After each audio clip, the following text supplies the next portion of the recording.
I'm Krista. I'm an addict. I'm Gracie, and I'm not. Welcome back to our 5th episode. Once again, we're going to say this every time, but please follow us on our other social medias if you aren't already. Once we get to 1,000 subscribers on YouTube, we're going to do a giveaway, and we're waiting for that. We're ready. So please help us out and subscribe to us there. All of our links are in the description. If you're watching on Facebook, it's in the link below. If you click that link we keep posting, it'll take you to a page that has all our social medias, and you can click on it.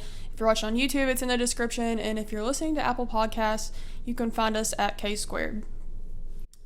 So a lot of the times when we do these episodes, we just wing it. Like whatever comes to mind, whatever we end up getting into is what we talk about, what we make the subject. But we kind of talked about, a topic and things that we want to discuss. And like in this episode, I feel like we're going to be a lot more vulnerable than in the last ones, because we're going to discuss some situations that happened when I was like really sick, and it's stuff I'm not proud of and I don't like sharing, but I feel like that vulnerability will help someone else, like another mother who is struggling, struggling with that shame and guilt, because like that took me years to forgive myself. And the shame and guilt that I had from like things that I did kept me sick for a long time, out there longer than I had to be out there. And I want to say, from my perspective, like, I agree, like, this is stuff that happened years ago. It is like, you don't have to feel sorry for either of us. Like, we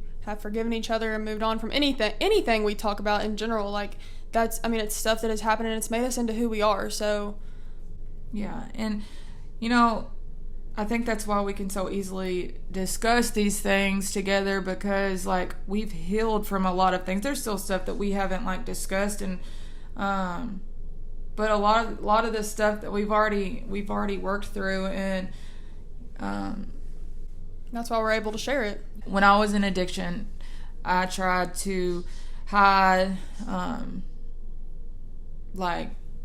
it was like I constantly was fighting by trying to live two different lives. Like, I tried to hide that I was using and I was high because I didn't want to let anybody down. And then, the addict side of me. And so I guess my question is for you, because we are strong manipulators when we're getting high. Like, what was the first indicator or signs that, like, you realize, like, okay, this ain't just depressed or sleepy or... When I got older, I remember, like, realizing you would be like up, like run around or have a bunch of energy, and then you'd sit down and you'd like nod out or just immediately fall, like not immediately, but like quite literally just instantly fall asleep. And that to me is when I feel like there was never a time we were like mid conversation and that happened, but I do feel like when that would happen, if I did try to say something to you, you were like completely like out of it, like didn't respond, you know what I mean? Like, it wasn't just like you were just asleep. So I feel like once I started noticing those things, I could put the puzzle pieces together and more so realize what was going on. Yeah. And I swear every time like that would happen, because you go from like a euphoria state of feeling like really good, and then like I would feel like I would sit down and go into like a trance like state of mind, like where there's no even conscious like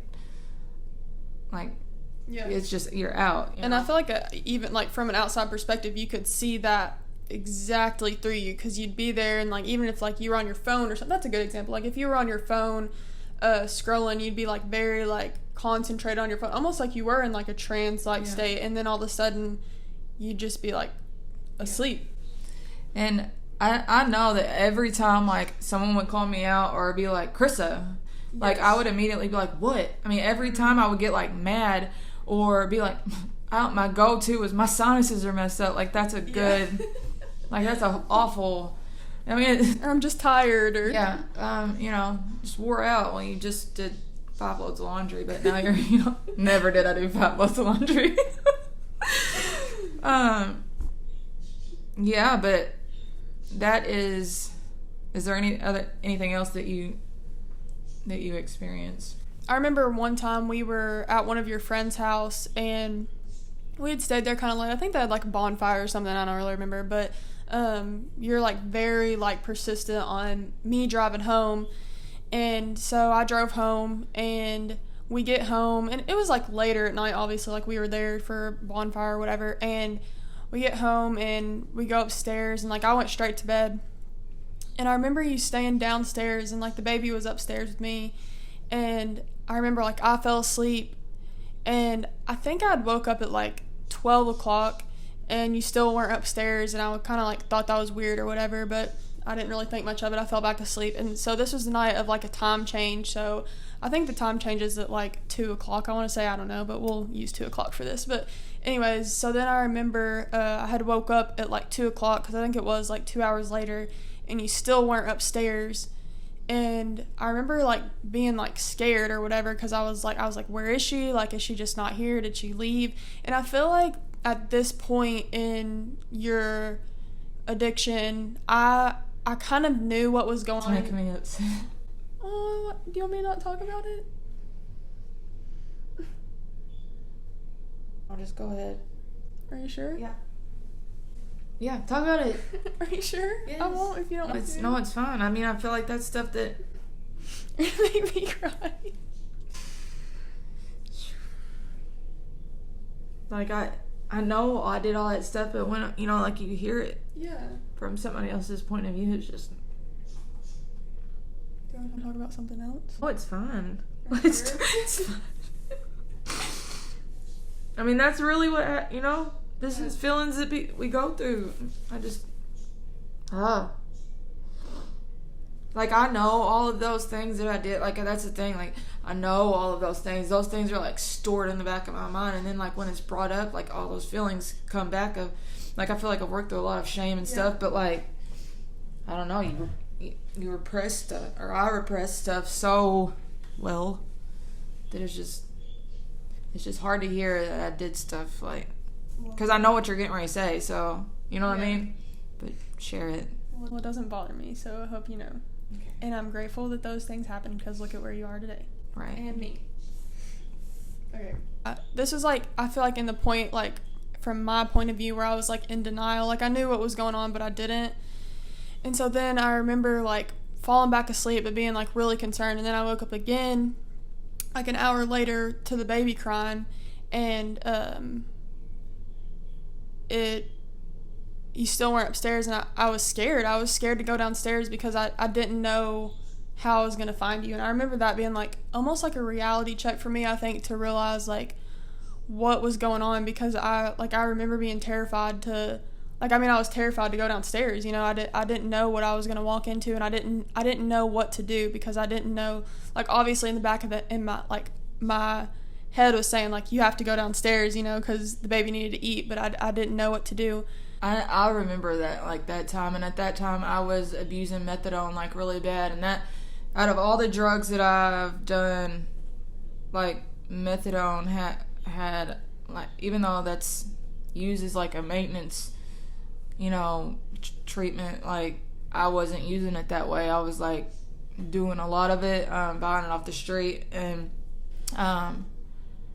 like, that was the drug that made me, like, nod out. Like, I couldn't control, like, not that I ever could control my usage, but, like, when I just started out on pills, like, I knew what I could take and what I couldn't, and obviously with speed, I didn't nod out, but, like, when I took methadone, like, it's just, I mean, you go from feeling normal to, I mean, and so there would be times that, like, the time lapse that would be between, like, when, like, I could stand in one spot stuck for hours, and then, like, and I know that's what happened. Like, I was standing in the bathroom, I probably was doing something normal, washing my hands or doing something, and then nodded out, and 2 or 3 hours passed by, and, like, I think that's exactly what happened, because I remember walking downstairs and, like, knocking on the bathroom door, and you were in there, and it took you, like, a second to answer, and I think you'd woke up, you know, like, I think that's exactly what had happened.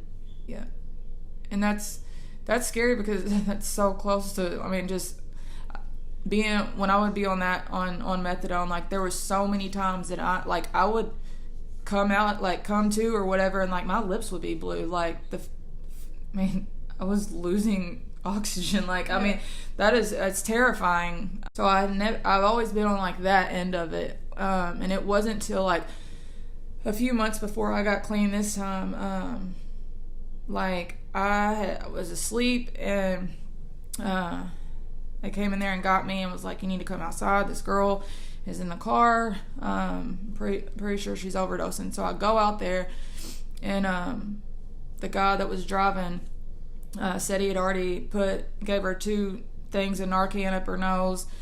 And the girl, literally, her eyes were rolled back in her head. Her lips were blue. I mean, she wasn't moving. And, I mean, to see that, like, right in front of me. And, I mean, I didn't know this girl from a stranger on the street. And I feel like going through that experience was a huge God moment, because that was, like, a pivotal moment in me, like, deciding to get clean. Mm-hmm. I didn't at that time. But, like, looking back, that was just another thing that happened. I mean, I remember praying, like, please do not let this girl die. Please, like, it wasn't so much like, I don't want this on my hands, but, like, please don't let this girl die. So, like, I had went and got some ice. The guy ended up, like, normally I'd give her CPR. Something in me, like, was like, blow in her mouth. And, I mean, I don't know what made me say that, but he did that, and I swear I literally watched the color come back into her lips, and, like, she came to and she was mad. I mean, she was so mad. And, and then she had no idea what had just happened, you know? And it's crazy because I've seen her a couple times, like, since I've got clean, and she doesn't know me from a stranger, you know? She doesn't know me. And it's just, like, I feel like that if me and, had been in that, like, there at that time, like, she would have died. There's no doubt in my mind.